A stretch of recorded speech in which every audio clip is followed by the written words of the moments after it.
Tiempo de analizar más en detalle estas mafias con la editora jefe de La Gaceta, Rosa Cuervas Mons, la que saludamos ya. Rosa, muy buenas noches. Buenas noches, ¿qué tal? Antes de nada, hablemos de cómo las mafias explotan a los inmigrantes que intentan llegar a Europa. ¿Cuánto pagan por estos viajes y en qué condiciones infrahumanas lo realizan? Bueno, pues según han contado a La Gaceta testigos directos de las condiciones en las que llegan estos inmigrantes a los barcos de rescate, viajan hacinados, son tratados de manera indigna absolutamente, con latigazos, con insultos, con golpes por parte de los traficantes, y son personas que han pagado hasta 6.000 euros por este viaje a Europa, que desde luego las mafias venden como un viaje hacia un futuro brillante que está muy lejos de lo que se encuentran al llegar a las costas europeas. Quizás muchos desconozcan que las embarcaciones ni siquiera tienen combustible suficiente para llegar hasta las costas de Europa. ¿Qué pretenden las mafias quedándose a la deriva en alta mar? Bueno, desde que empezaron a operar tantísimos barcos de ONGs, las mafias no necesitan conseguir que las embarcaciones repletas de personas lleguen a las costas europeas. Les basta con lanzarlas a unas millas de la costa libia y allí son recogidas por las distintas ONGs.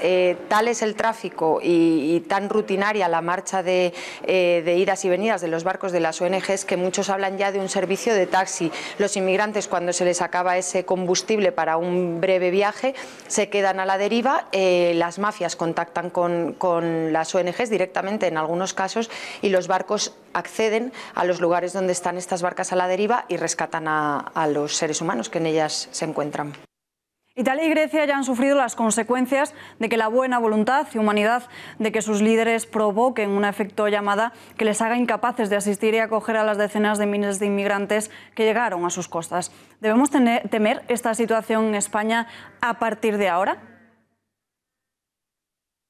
Bueno, pues depende de la política que ponga en marcha el gobierno de Pedro Sánchez. Desde luego, España tiene una capacidad limitada. Ahora mismo muchos de los centros de internamiento de extranjeros y de las instituciones de Cruz Roja, de diversas instituciones que son las que principalmente acogen a las personas que llegan en condiciones muchas veces que necesitan cuidados médicos, asistencia sanitaria inmediata, están desbordadas. En verano suele suceder aún más y es de esperar que si se produce ese efecto llamada, que si se sabe que los barcos que antes iban a las costas italianas ahora pueden desembarcar en las costas españolas, pues se produzca la llegada de miles y miles de personas. Y desde luego España tiene recursos limitados y no se pueden ampliar de manera inmediata. Entonces parece que no estamos preparados para acoger a tantísima gente como podría llegar.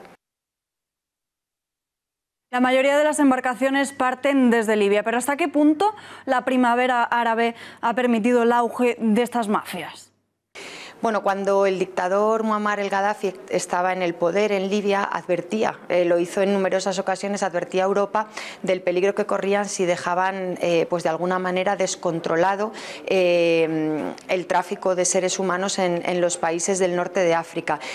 Cuando se llevaron a cabo las primaveras árabes, muchos políticos occidentales, con Obama a la cabeza, celebraban el auge de la libertad. Lo que hemos visto en Libia es que se ha pasado de la dictadura de Muammar el Gaddafi, que era un dictador, pero que mantenía de alguna manera, y seguramente incumpliendo muchos derechos humanos, el orden en su país. Se ha pasado de esta situación a una situación de desorden político, de mafias y del mismo o mayor terror que existía entre la población que cuando gobernaba Gaddafi. Él advirtió de la llegada masiva indiscriminada de inmigrantes al norte de África y una vez desaparecido el dictador, pues es lo que está pasando.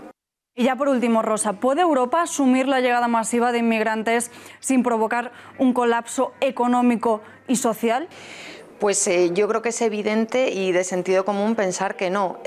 Tanto España como el resto de países de Europa tienen un estado de bienestar que es posible a día de hoy porque hay personas que con su trabajo van aportando impuestos, van aportando dinero en forma de impuestos a las arcas públicas, y esas arcas públicas ofrecen pues la educación, la sanidad y tantos servicios públicos.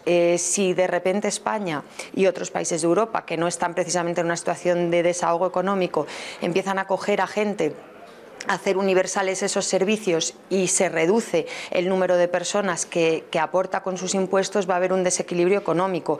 Evidentemente lo ideal y lo que todos desearíamos es que Europa tuviera los recursos necesarios para poder socorrer a todas estas personas, tanto en sus países de origen y ayudarles a tener un futuro mejor, como aquí a los que lleguen, pero la realidad es que materialmente pues hoy parece imposible o como mínimo muy difícil.